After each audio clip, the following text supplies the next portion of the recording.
Well, good morning, and thank you very much for joining us. I am Iyori Folari. Well, it's a bit of a cloudy day, metaphorically speaking, talking about the report of the road/train accident that was reported in Lagos, southwest of the country, where we're broadcasting from here. Talking about, a road accident that involved both a train and a BRT bus. And this was at a PWD bus stop off the Old Works Road. People in Lagos would know that, but it's a sad day. According to official reports, they talk about 3 people being dead, 2 men and a woman, and they are working now to free up the roads again. That's such a calamity. We don't have details to give you. That will be upon the experts when they come in. But preliminary reports quoting the permanent secretary in LASEMA, Dr. Femi Okeosanyitolu, he says that was something about the driver of the land vehicle trying to beat the the train signal, and then something happened. Whatever it was, the train slammed into the bus and dragged it on for quite a bit.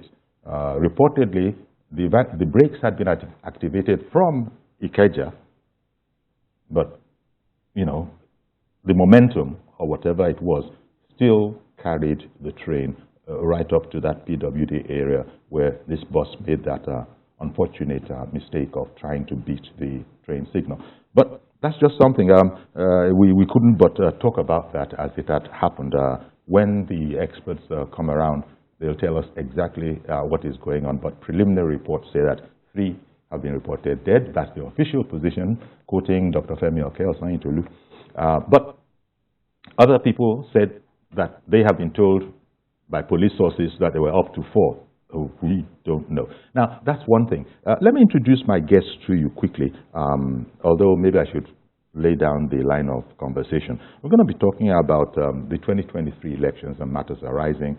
One of the things that we didn't know yesterday was that the election we were preparing for on Saturday wasn't going to hold, because that now is the position, that the election has been postponed for a week. So it's no more on the 11th.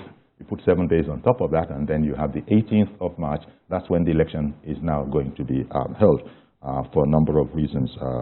Let's talk about that as we look at matters arising, the 2023 elections, which that presidential election has already been won by the candidate of APC, Ajayi Bola Ahmed Tinubu. Now, the suspense is enough to my guest, Honorable Remmy Hazzan. Is a special advisor to the Ogun State Governor on Communication. Honorable Remmy, as always, you're very welcome. Thanks once again for having me. Our pleasure, always. And we also have Honorable Adeyinka Ajayi. Honorable Adeyinka Ajayi is a former member of the House of Representatives, Borikwe Odo-Otin. You see, we worked on that, constituency, because we had to put it down here, complete with the accent marks, so that I don't go and make it something else. Again, Honorable, good morning and welcome to the program. Thank you very much. Thanks for having me. Yeah, maybe, first of all, give me your thoughts on the postponement of the election, because very few people saw that coming. Your thoughts? It was straight out of the thunderbolt. Like a bolt out of the blue. We weren't expecting it. But following legal developments, as it was unraveling in the courts, it was not totally unexpected, because INEC had informed the public at different stakeholder forums that it would require some time to reconfigure the BVAS machine for elections. So going into the preparations for the first round of elections 2 weeks ago, they had ample time to configure these machines. But because of the potential of litigation and the court orders obtained by various parties, it was looking very likely that we may not be able to beat that 5-day deadline. And ultimately, that's what's happened. And we are where we are now. And I guess we all have to live with it. Yes. Honorable Remmy Hazzan, is it a good thing or a bad thing? I'm talking about the delay, the unexpected 1 week extra that politicians now have to deal with. Well, it's both. Because for those who are actively in this political process, in all the parties, 1 day extra means more money to be spent. And there's precious little of that, unless I got it wrong. More money. I'm talking about we ordinary people. There was precious little money. From that perspective, that is another debate entirely that you're trying to raise. But I'm letting you understand that, of course, we understand how heavily capital intensive the political process is. And everyone within the political circle was already waiting for this process to come to a logical conclusion. Lengthening it now means that you need to do more engagement, you need to cover every blade of grass on the political field, you need to get more money to cover media and all sorts. And that may not be a good thing to political players. However, if it is to get the best out of the process, I think it is worth it. So we can wait. Okay, yeah, exactly. Now, if we, let's look at it. In Osun, there is no governorship election scheduled for either the 11th or the 18th, because Osun is one of those off-season kind of states. When they come to that task, they will address it at the time. And nevertheless, I'll still be asking for some of your thoughts on the whole concept. But APC's candidate, first of all, how do you think he's sitting in the, because there was a time when it was felt that, of course, by the way, the governor, the sitting governor, is the candidate of the APC. There was a time when it was felt that he didn't have any serious opposition to deal with. But then they say 24 hours is a long time in politics. Correct. One is hearing that, well, that situation might have changed and maybe everybody is girding their loins for, it's not going to be as easy as they might have thought. What do you think about that whole concept? I remember you and I have had a talk on this before when I told you that the most difficult opposition to deal with is the opposition within. And all of what looks like rumblings in Ogun State politically today elements within the party trying to play anti-party. But the truth of the matter is that if you look at the result of the elections of a fortnight ago, that should give you an idea of where the people stand. And the momentum that we got out of that, all the 3 senatorial seats won by APC, all the 9 House of Reps seats won by APC, we're beginning now to take that going forward. Just yesterday, what was remaining of the late Buruji Kashamu structure politically collapsed into the APC in Ogun State. And that is because what happened on the 25th of February has created a kind of bandwagon that they now want to also join the winning team. And we still expect that now that we have lengthened the time for the election, many more may still join the fray. So whatever it is that looked like there is contention, I see it more as pretentious contention. We are positioned to win, but we're not going to allow complacency in any way whatsoever. Okay, you're not going to take things for granted. No, we won't take anything for granted. This concept, you just heard where, he theorized that following the results of the presidential election, people now begin to realign themselves, everybody loves a winner, that kind of a thing. And so, besides, they see that there might be more political advantage being there. In fact, that whole concept is carrying on elsewhere too. Lagos State has that situation where it is felt by the Labour Party that they're going to leverage on the results for their state, for Lagos State, at that particular event.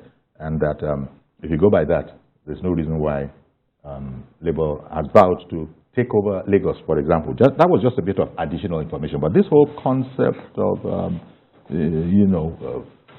going by the results of the 25th, can, in your opinion, does politics work like that?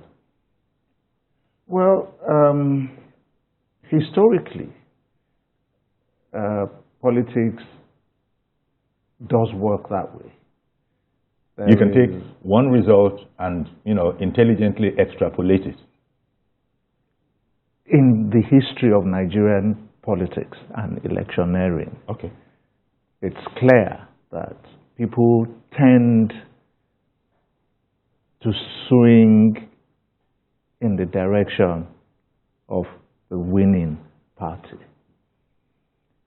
Having the presidential election first has in the past given advantage and some momentum if you know how to take advantage of it in various states across the country. It is therefore not going to be out of place to expect that the citizens now know who their president will be come May 29. Mm-hmm. Most of the stakeholders and participants in states would want to be in the line or be in the view of the federal government. Yes. And it's up to you in your respective states to then take advantage of that situation. Okay. I want to just quickly talk about the Lagos experience that Sure. you've mentioned. The beauty of democracy is what happened in Lagos on the 25th of February. And all credit to the president-elect, Senator Bola Ahmed Tinubu. He has accepted the present situation of the INEC declaration in Lagos. He's not crying wolf. No. Not doing no. You're talking about but being narrowly pipped by LP. By the Labour Party. Yes, he has accepted that, and But as you are noting that that's the nature of democracy. It shouldn't cause any problems.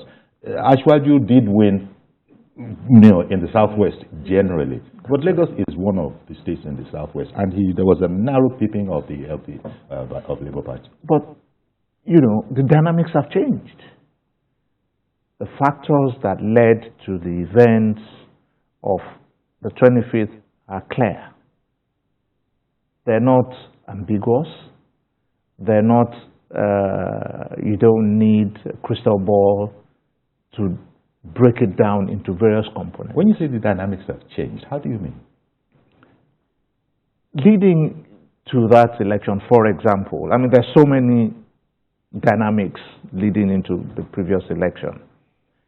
We had a very strong issue of the Christian factor, for example. There was also the coming with additionally the a Muslim ticket on the APC, and the Labour brandished a Christian ticket. That affected the votes in Lagos. That is not the same going into this governorship election, for example. It's a Christian candidate. So the Christians in Lagos do not have the biases that led to their preference on the presidential ballots. That's just one example. Okay, that's just one example. So the dynamics are different. That we're even talking about a Christian or a Muslim, it's not really a Christian or a Muslim ticket, is it? It's not really that. It just so happens that the ticket happens to be held by a person who is a Muslim. That doesn't make it a Muslim ticket or a Christian ticket, does it? Ethno-religious sentiment in Nigerian politics will take a long time to be de-emphasized. A very, very long time. And those who have held sway politically before have cashed in on it to get victory and hold power. To that extent, unless and until we get to that point where players begin to de-emphasize, then followers may not have a choice and to toe the line of those that they believe in. Now, taking a cue from what my elder brother has said here, Ajayi. The truth of the matter is that in the context of battles and wars, if you win a battle and you lose the war, is a major discouragement, and you may not want to battle further, because the likelihood is that what is it for you in it, after all? Now, LP won Lagos, but lost the presidency because it hasn't translated to the dream that they had. The momentum from majority of those who had that, enthusiasm at that time may not be the same again. So there are those voters who may not be as enthusiastic as they were on the 25th. And of course, the dynamics that Honorable Ajayi mentioned as well will also play out. But in all of it, no party will have that kind of defeat that is a ruling party in Lagos and go to sleep. And you can be sure now that in most of the localities where all these results that led to the loss came out, the engagement has become different. And the story has changed. The narrative is more tilting now in favor of the ruling party. But of course, when the result comes in, that's when we will know how far they've really gone in engaging all these people that are concerned. Now, you don't have that situation in Ogun State. The situation that you do have, I believe, is apprehension, perhaps, that's my theorizing, on the Adebutu-Akinlade merger. Sincerely, that is not a problem. Really? It's not a problem. The reason why it's not a problem is because Akinlade is a product of the past governor's political structure, who has also gone his way to pitch his tent with the ADC candidate, which tells you that the structure is divided. And you don't take out an incumbent with a collapsed structure. You even need to look for more amalgamation, merger here and there, to strengthen and have any chance. Now, with that kind of, disoriented nature of their group, that makes them, that's why I call them pretentious contenders.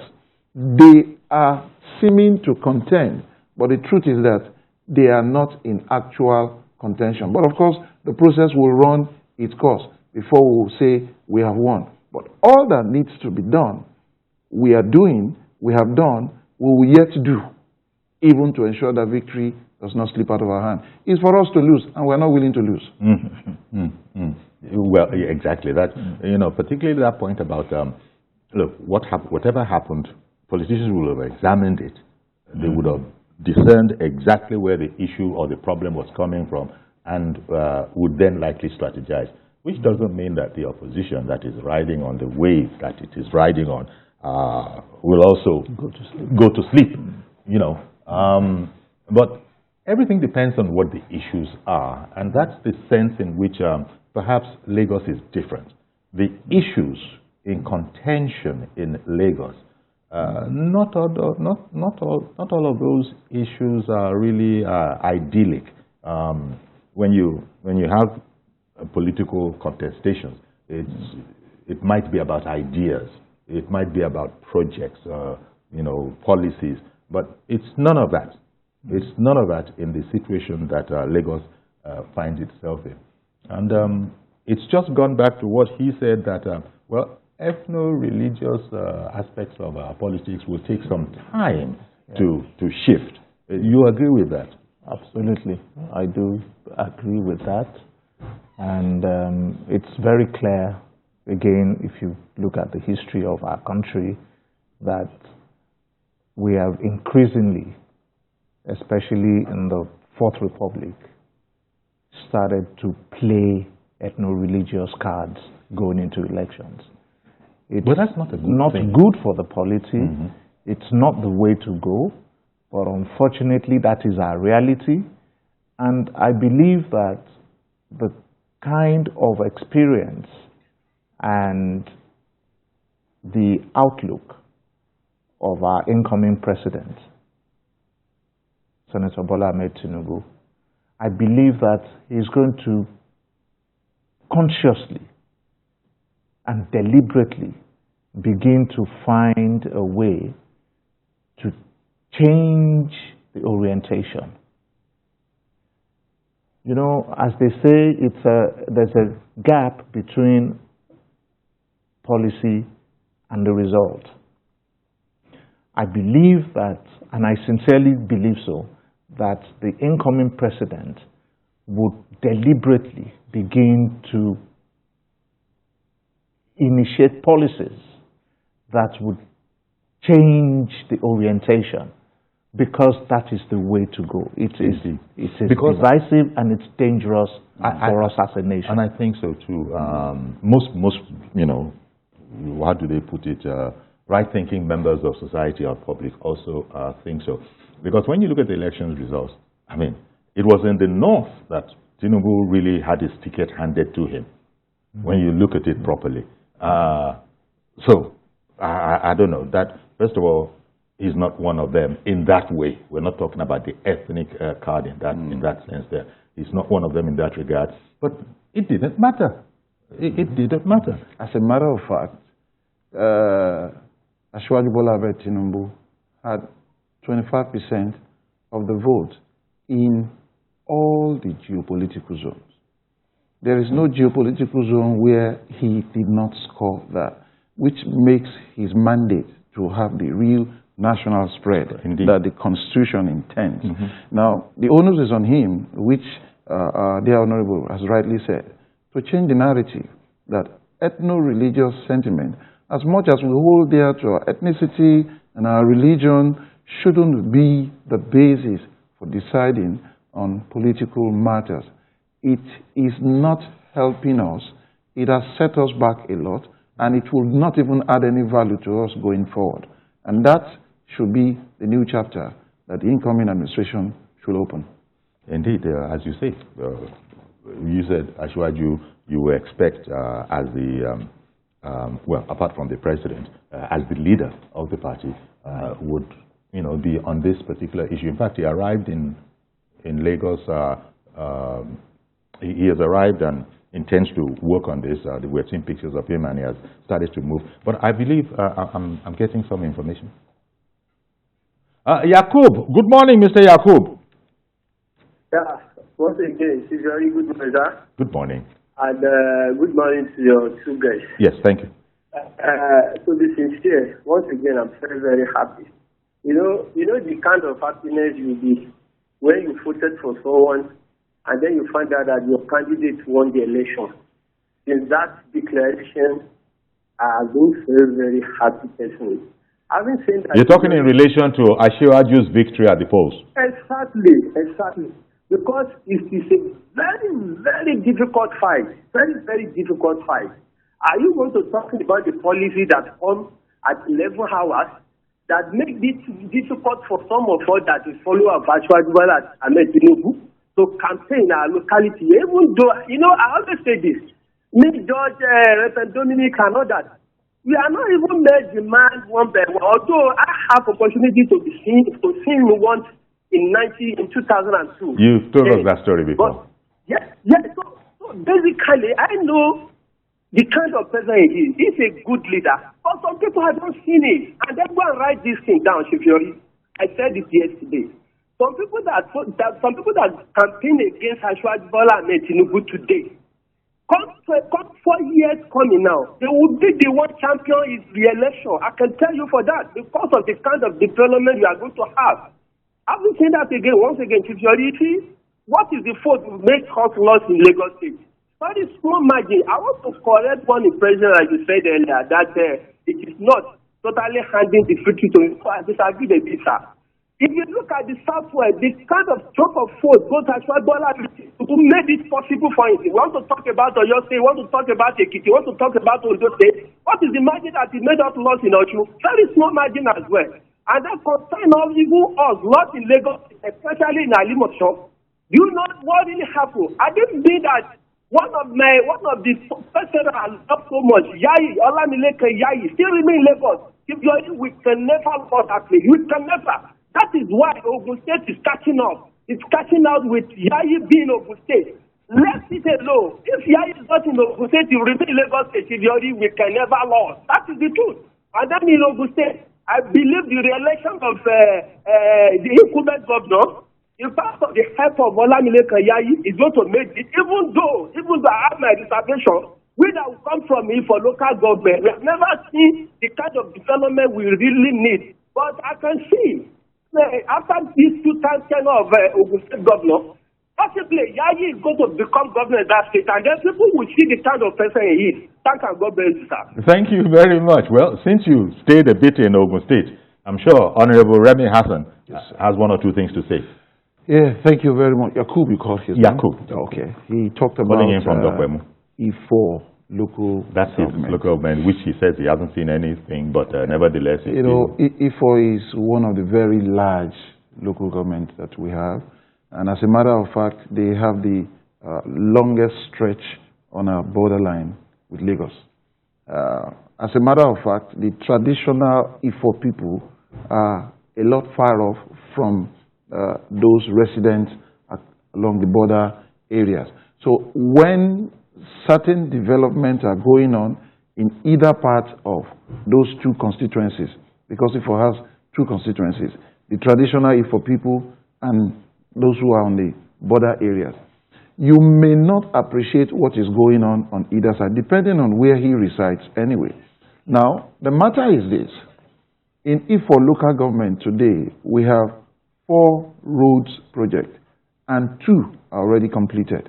As a matter of fact, the biggest inherited road project is in that local government, which is the Songo-Ojodu road.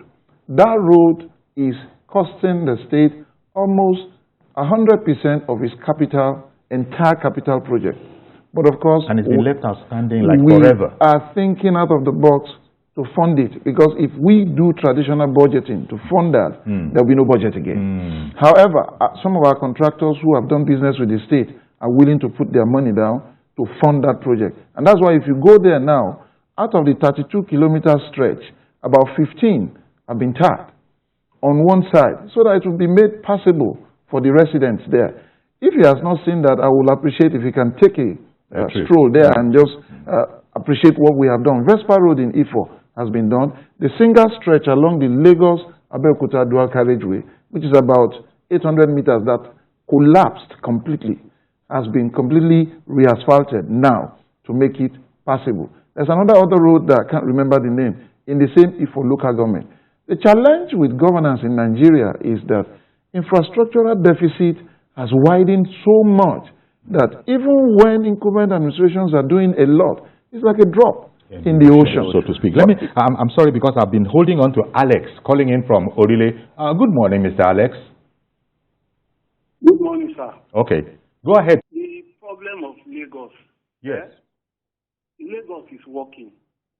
Lagos has the best, in terms of infrastructure, Lagos has one of the best infrastructures. But the problem of Lagos is this. That little thing that is bringing the government down, the government is not doing anything about it.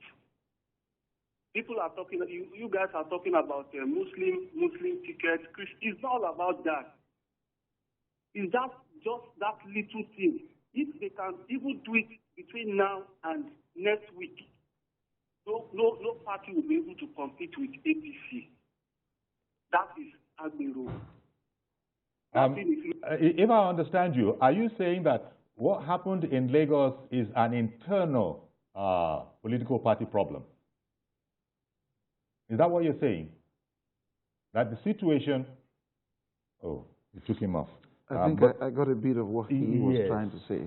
He is trying to throw up the narrative of feedback mechanism, the distance and the disconnect between the governed and those who are governing. And those who are governing. If that can be breached, the narrative will change. Let's continue on this idea when we come back. We'll take a quick break now. Please stay with us. We'll continue the conversation and, of course, take your calls.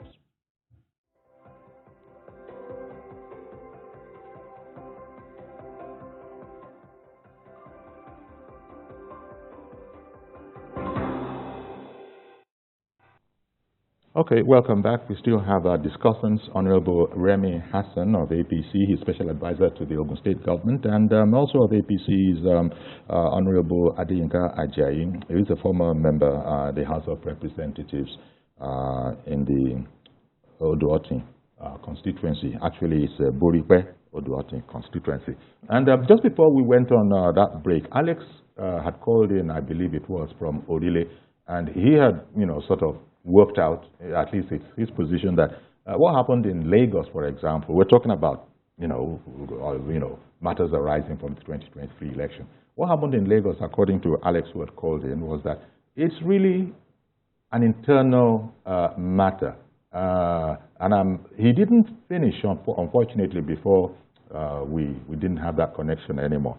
But when we came back in studio here, it was thought that he was talking about the distance between. Could you just go over that bit a bit?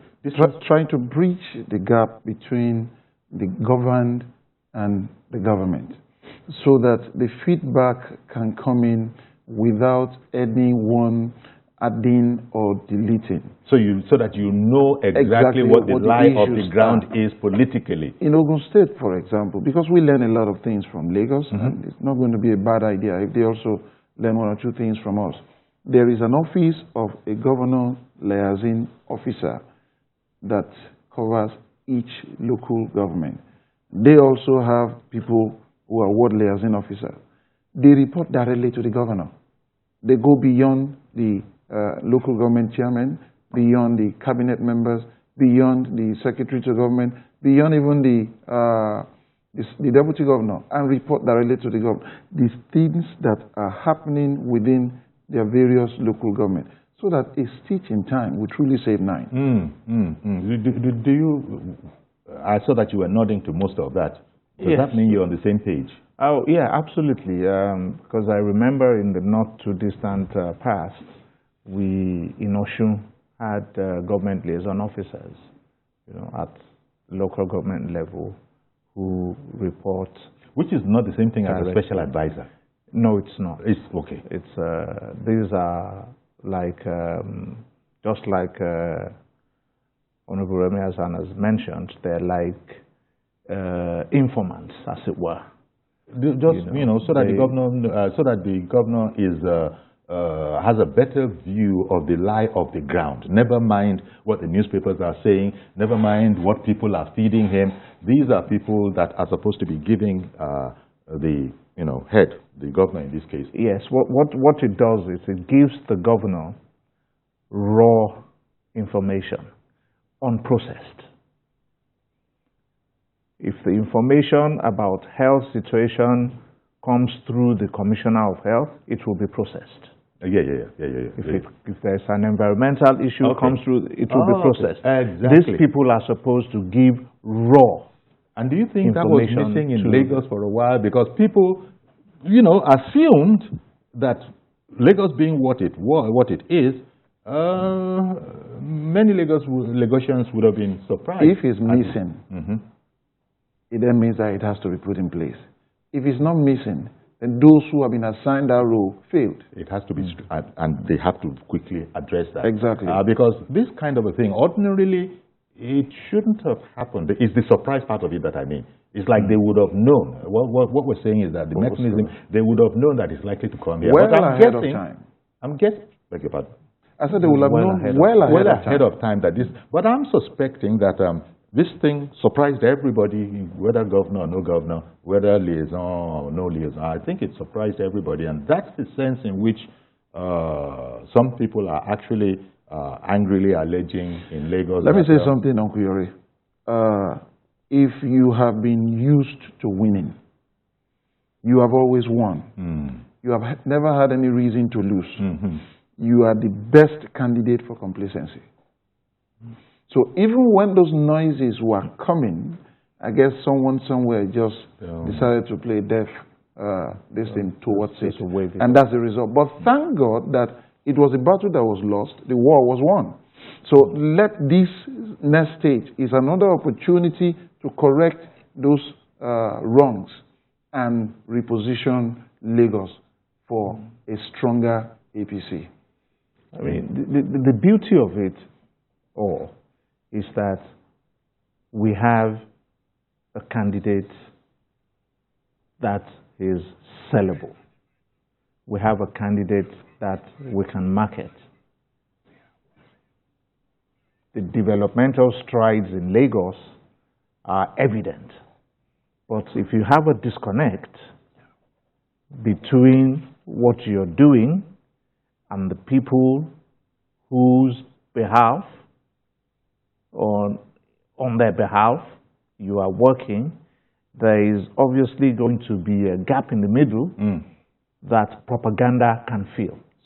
Oh, we're talking about now the matters arising from Obiori, before you proceed, on behalf of His Excellency, the Governor of Ogun State, our heart goes out to the victims of this train disaster that just happened, and to Governor Sanwo-Olu, from your brother Governor, Prince Dapo Abiodun, please accept our condolences. To all the families of those who have lost their lives, we also say, please accept our condolences. Indeed. You know, these commiserations are very much in order. So, as you're saying, going back, we were looking at the fact that, well, if you want to call it a battle, we're talking about the battle and a war, and losing the battle and winning the war, you know. And what is needful now is for people to really go back to the beginning, I imagine, on the part of those who feel that they were shocked by this. And it remains to be seen if this can be effectively done. Because certainly, Labour Party is, really, as it were, in a victorious mode, and they think that it's a foregone conclusion. Yesterday night, for whatever reason that it was done in the night, there was a rally in the night of Labour Party. The pictures of that exist, where they were quite exuberant and confident that, they will be taking over Lagos. There's no 2x4 about it. Taking over Lagos, and it's like boxers. When when boxers square up, before they even get into the ring, there's also psyching. But one of the psyching that LP is doing right now is that we're taking over Lagos. It's going to be us, and it remains to be seen if the ruling party in Lagos, APC, is going to just roll over and die, as it were, or if they. Well, okay, I don't know. I think really the issues are beginning to become very clear. I was mentioning the fact earlier that we do have a sellable candidate. We have a history of performance. The disconnect has been clearly pointed out.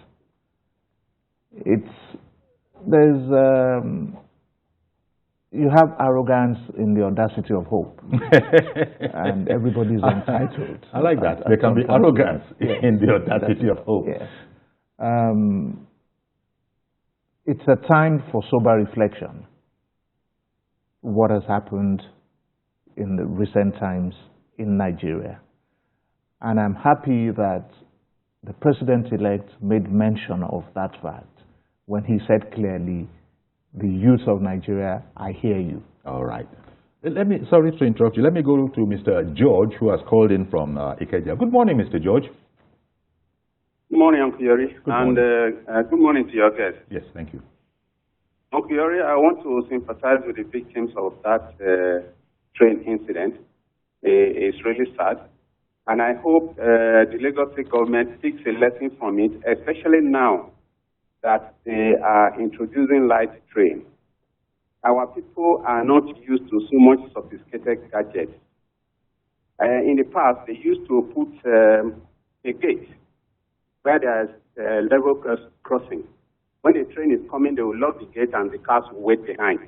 Maybe things like that should be introduced so as not to put people's lives Indeed. in danger, especially these electric trains that are that are coming up in Lagos. As it may, Uncle Yori, this issue of elections, I think the president in waiting needs do something about ethno-religious politics in Nigeria. It is not very, very good on priori. Let me just give you a hint of how serious it is.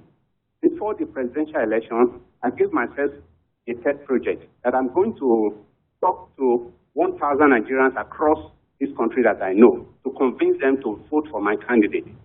You know that one woman came to me that I talked to. She said, please, sir, I'm not going to be able to do what you said. Well, my pastor said that if I vote for anybody other than the one the pastor has recommended, that her first child is going to die. That he doesn't want her first child to die. So all that kind of thing is going on. Yes. And this is to be decried. Yes. And many of them believe those threats, believe those recommendations. The National Orientation Agency has not really been what it should be. I hope in this coming dispensation, the government must awaken that organization and let it come to the fore in reorientating Nigerians' mind. Okay, Mr. George, we're going to have to leave it there. I beg your pardon, but thank you very much for calling in. We've almost run out of time. Not quite, but I wanted to sort of end up in studio. Thank you very much, Mr. George, for calling in. There's still a lot more work to be done. We're also grappling with a sudden, well, yeah, I suppose it is sudden, a sudden postponement of the election.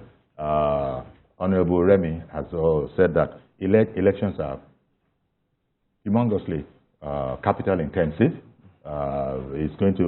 This is going to be very, very expensive, but this is one of those kind of situations where, yeah, we recognize that, but still people are going to find the wherewithal to go into it, because it's like you can't get off this train until it gets to the station. And the station is that you know, the elections are being conducted and the results are being announced. But the other thing I noticed, talking about matters arising from this election, as you know, Ajayi Ahmed Tinubu's lawyers have applied to the courts that to grant him access to sensitive documents, which was also done before by the other opponents, who, by the way, it is known, haven't congratulated him yet, as we expect that this kind of thing should happen in politics, but it's because of their grievances. Well, we look at all of that. What do you think about that? Because now everybody is scrutinizing the documents. BVAS is going to be reconfigured. There are those who are not happy about that. There are those who are saying there's no way around it. They have to be reconfigured. What do you think? All sorts of people are commenting on our matter in Nigeria. They have observed that this is the election since the return of democracy that has had the smallest number of voters. That is the person who has won with the smallest number of votes ever since we started. Speaking to that, I think INEC needs to devise a means to clean up the voters register. What is the modality for getting dead people off that register? What is the modality for getting ghost people off that register? Because it's the build-up of the same register that has been since 1999 to date that we are consolidating on. How many are we really? Maybe when we do the census this year, we'll be able to know. So we cannot even begin to posit concerning the turnout if the facts are not known about how many truly we are in terms of number of voters. Indeed, you probably might have seen or read that towards the British Institute of Strategic Studies at Chatham House. Chatham House. They've put out a highly critical summation from their point of view of how it went. Everybody comes in on our matter, you know, but that is what it is. I suppose it's the price of being big. They've not been very, no, we don't need to be flattered, but they've been highly critical of it. But nevertheless, we have a president-elect on our hands that has won that election. He has his certificate of returns have been given. We're not saying that that is what Nigerians would want willy-nilly, but that they just want to get that. But it is the state of affairs. It doesn't matter what Chatham House says. It doesn't matter what they can. Comments are free. The Financial Times also did its own. You know, remember? Everybody's doing. So, what do you think is in the midst of all of this? Just very, very briefly, maybe no more than one or two sentences. How should we be, you know, positioning ourselves with all these hostile reviews that we're getting?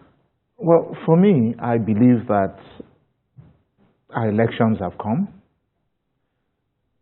It's in the process of winding up. By winding up, I mean that the process ends when we come back from the courts.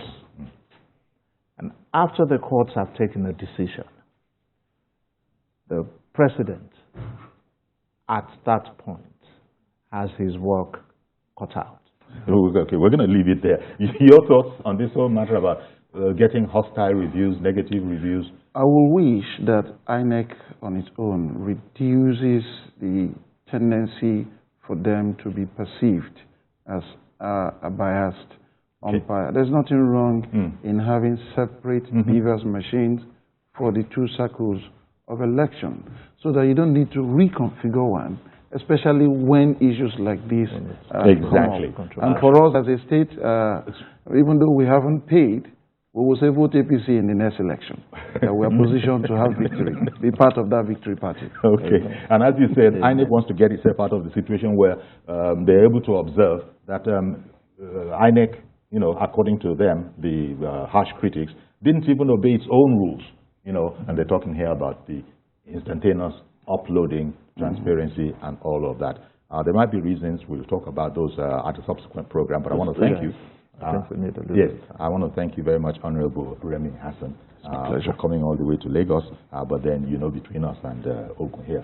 Why not for the traffic? It's a smooth ride. Exactly. And thank you very much, Honorable Adeyinka Ajayi, as well, for coming on the program. That's our program today. Please join us tomorrow for a fresh edition. I am Yori Folani. Bye-bye for now.